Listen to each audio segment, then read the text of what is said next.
The rise of Christianity. Within the Roman Empire, there were various religious beliefs. Rome tolerated these different religions as long as people honored the Roman gods and emperor. Most of the cultures in the Roman Empire were polytheistic, so worshiping the Roman god and emperor was not a problem. However, because the Jewish people were monotheistic, many of them did not want to worship any other god but their own. They were not tolerant of the Roman Empire's religion. Still, some of the Jews accepted living under Roman rule. However, not all of them did. As a result, they led a revolt against Rome and believed that a Messiah, or an appointed king sent by their God, would save them.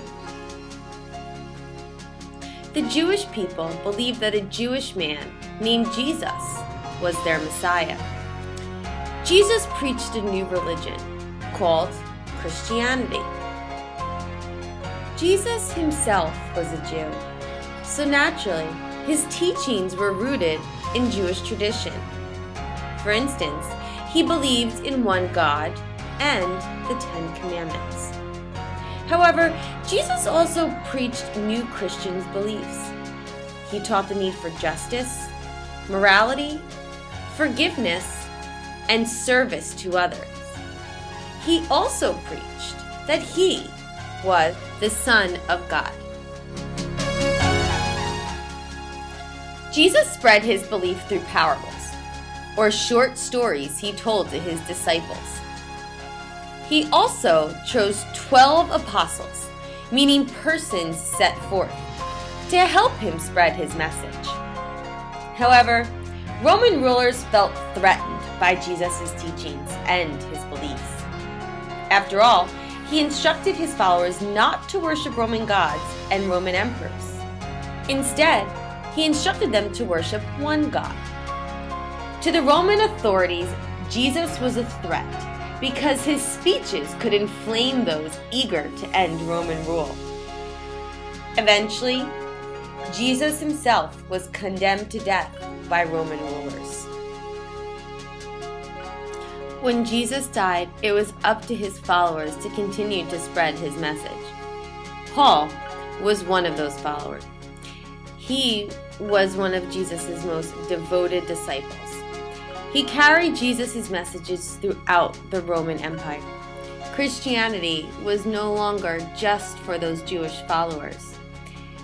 He taught that those who believed Jesus was the Son of God would ultimately achieve salvation. However, the Roman rulers were not tolerant towards Christianity because they found the Christians and their beliefs disloyal to Rome. Christians refused to worship the emperor or pray to the Roman gods. When Christians met in secret, rumors flew that they were engaged in evil practices.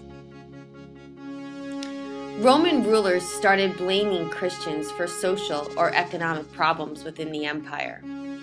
As a result, many Christians were persecuted. Those killed became known as martyrs, or people who suffer or die for their beliefs. Still, Christianity continued to spread. Many people found comfort in Jesus' message of love and salvation. The persecution of Christians went on for many years, but finally Rome accepted them.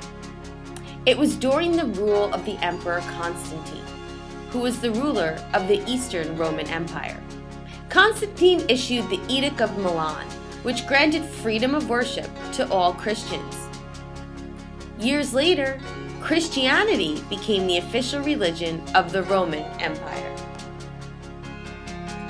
Early Christian communities shared a common faith in the teaching of Jesus and a common way of worship. Only gradually, however, did these scattered communities come together as a structured church. To join the Christian community, a person had to be baptized or blessed with holy water. Christians believed that through the rite of baptism, Their sins were forgiven by the grace of their God. Furthermore, members of the community were considered equals, and they addressed each other as brother or sister. Each Sunday, Christians gathered for a ceremony of thanksgiving to God. They studied the preachings of Jesus, which are written in the Gospels. Christians today still study Jesus' teaching through those very books. Finally, as the church became more structured and more evolved, differences arose within. As far as the hierarchy goes, the Pope is at the top, followed by bishops, priests, and the community. I hope you enjoyed that overview of Christianity, its origins, and its core beliefs. The end.